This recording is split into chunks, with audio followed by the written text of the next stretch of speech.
आपण पाहताय महाधुरळा.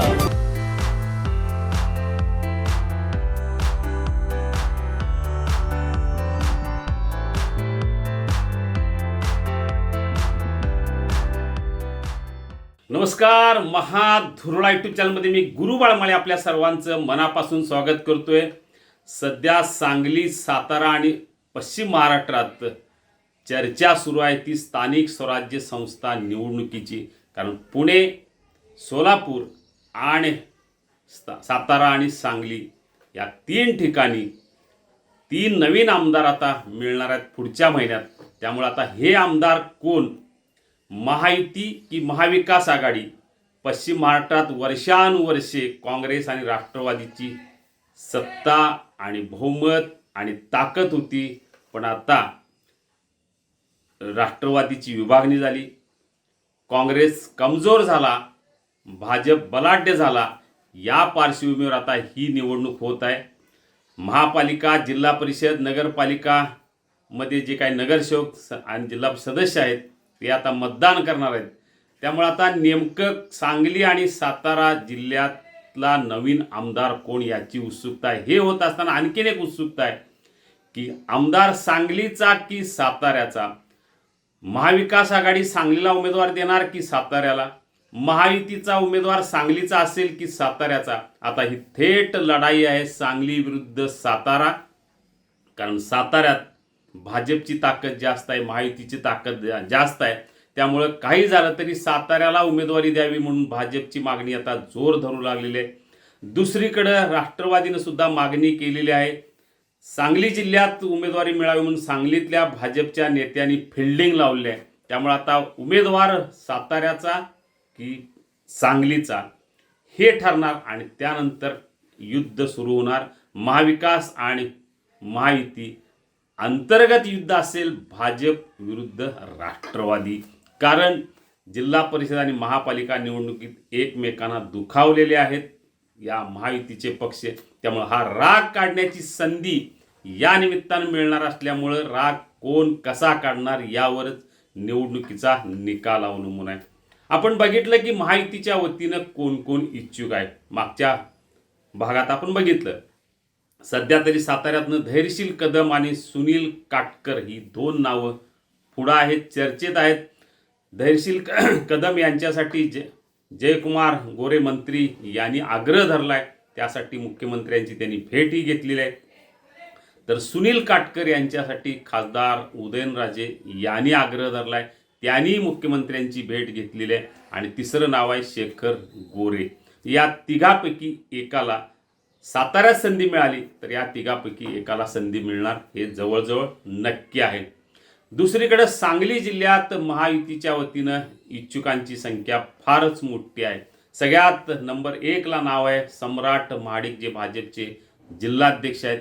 याशिवाय पृथ्वीराज देशमुख, नीता केळकर, वैभव पाटील आणि माजी खासदार संजय पाटील अशी नावं चर्चेत आहेत. म्हणजे भाजपच्या वतीनं याच भाजपला हे तिकीट मिळण्याची शक्यता अधिक आहे. कारण पुणे राष्ट्रवादीला जाईल आणि सातारा, सांगली भाजपला जाईल असं सध्याचं चित्र आहे. कारण भाजपकडे या घडीला 853 पैकी जवळजवळ 300 पेक्षा अधिक मतं भाजपची आहेत. त्यामुळं भाजपला या मध्ये प्राधान्य मिळण्याची शक्यता अधिक आहे. पुण्याच्या बदल्यात सांगली, सातारा भाजपला मिळण्याची चिन्ह अधिक आहेत. त्यामुळं आता फक्त सांगलीला की साताऱ्याला एवढाच प्रश्न आहे. साताऱ्याला गेलं तर धैर्यशील कदम की सुनील काटकर, आणि सांगलीला आलंच तर सम्राट महाडिक की अन्य कोण, संजय काका पाटील, याचा फैसला होईल. हे सगळं सुरू असताना महाविकास आघाडी सुद्धा यात कमी नाही. जागा काँग्रेसकडे आहे. यापूर्वीचे आमदार काँग्रेसचे होते मोहनराव कदम, त्यामुळे ही जागा काँग्रेस मागू शकते. आणि त्यांच्याकडे या घडीला 2 तुल्यबळ उमेदवार आहेत. एक आहेत वसंतदादा घराण्यातले आणि दुसरे आहेत पतंगराव कदम यांच्या घराण्यातले म्हणजे त्यांचे पाहुणे. स्वाद गोकुळचा, आस्वाद परंपरेचा, गोकुळ आईस्क्रीम सोबती प्रत्येक क्षणाचा. गोकुळ आईस्क्रीम.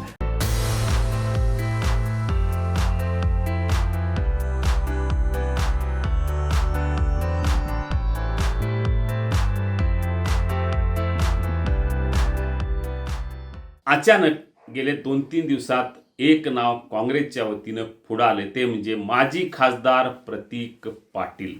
वसंतदादा घराण्यातलं हे नाव. लोकसभा लढायला त्यांनी नकार दिला. विशाल पाटलांनी लोकसभा लढवली आणि ते खासदारही झाले. त्यामुळे आता प्रतीक पाटील यांचं पुनर्वसन करण्यासाठी या स्थानिक स्वराज्य संस्था निवडणुकीत त्यांना उतरवण्याचे प्रयत्न काँग्रेसनं सुरू केलेत. वसंतदादा घराण्याला जर उमेदवारी मिळाली तर प्रतीक पाटील हे काँग्रेसचे उमेदवार असतील.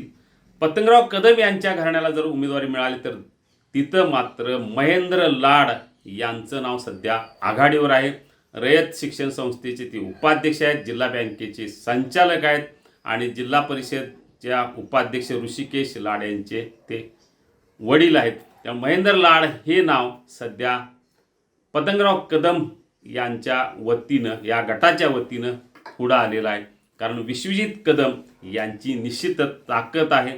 विश्वजित कदम यांची हीच ताकद आता काँग्रेसला या निवडणुकीत तारू शकते. त्यामुळे विश्वजित कदम यांच्या वतीनं महेंद्र लाड हे नाव पुढं आणण्याच्या हालचाली सुरू आहेत. वसंतदादा घराण्याच्या वतीनं प्रतीक पाटील यांचं नाव पुढं आहे. आणि सगळ्यात महत्त्वाचं, राष्ट्रवादी शरद पवार गटाच्या वतीनं मी मागच्या भागात सांगितलं, जयंत पाटील यांचे सुपुत्र प्रतीक पाटील यांचं नाव पुढं आहे. म्हणजे प्रतीक पाटील आणि महेंद्र लाड या तिघापैकी एक उमेदवार महाविकास आघाडीच्या वतीनं जवळजवळ नक्की आहे. या तिघापैकीच एकाला उमेदवारी मिळणार हे नक्की आहे. त्यामुळे आता प्रतीक पाटीलच, पण नेमकं कोण प्रतीक पाटील, आणि प्रतीक पाटील नसेल तर महेंद्र लाड हे नक्की आहे. याचा अर्थ प्रतीक पाटील विरुद्ध भाजपचा उमेदवार, आणि भाजपचा हा उमेदवार शक्यतो धैर्यशील कदम, सुनील काटकर किंवा सम्राट माडिक असू शकतं. कारण सम्राट माडिक यांना विधानसभा निवडणुकीत शब्द दिला गेला की आपल्याला निश्चितपणे विधान परिषदेचं उमेदवारी देऊ. ही निवडणूक मंडळी साधी नाही.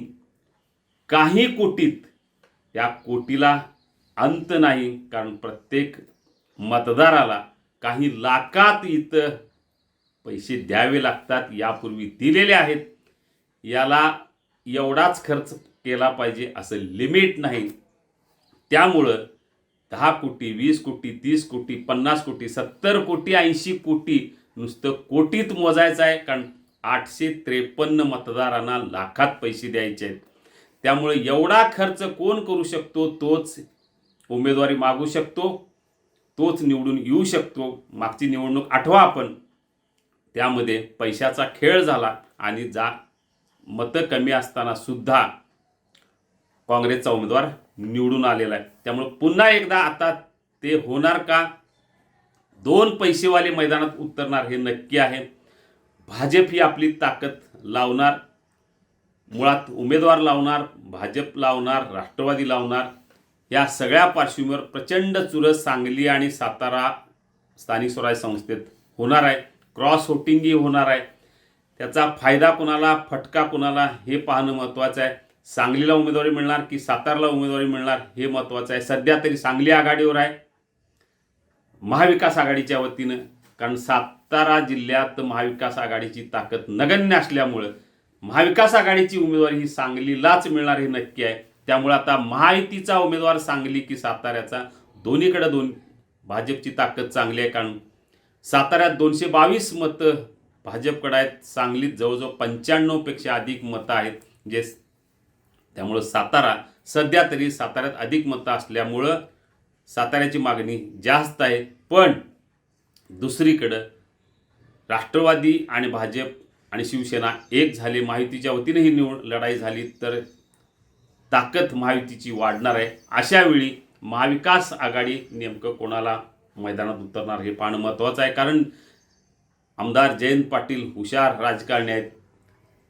परिस्थिती पाहून ते निर्णय घेतील. प्रतीक पाटीलच, पण आपल्या घरातला प्रतीक पाटील की वसंतदादांच्या घराण्यातला प्रतीक पाटील? कारण निर्णय घेणार जयंत पाटील, विश्वजित कदम आणि विशाल पाटीलच. त्यामुळे आता यांचा निर्णय काय होतो ते पाहूया.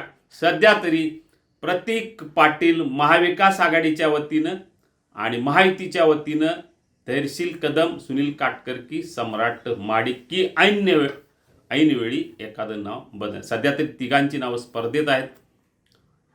ऐनवेळी काही निर्णय बदलू शकतो. 2-3 दिवसात या संदर्भातला निर्णय होईल. पाहूया आपण नेमकं राजकारण काय होणार. कारण जून महिन्यात 15 दिवस या संदर्भातल्या राजकीय हालचाली प्रचंड वाढणार आहेत. या सगळ्या हालचालीवर महाधुरळाचं बारीक लक्ष असणार आहे. आपल्यापर्यंत या हालचाली पोहोचू त्यासाठी आत्ताच सबस्क्राईब करा महाधुरळा यूट्यूब चॅनल. धन्यवाद.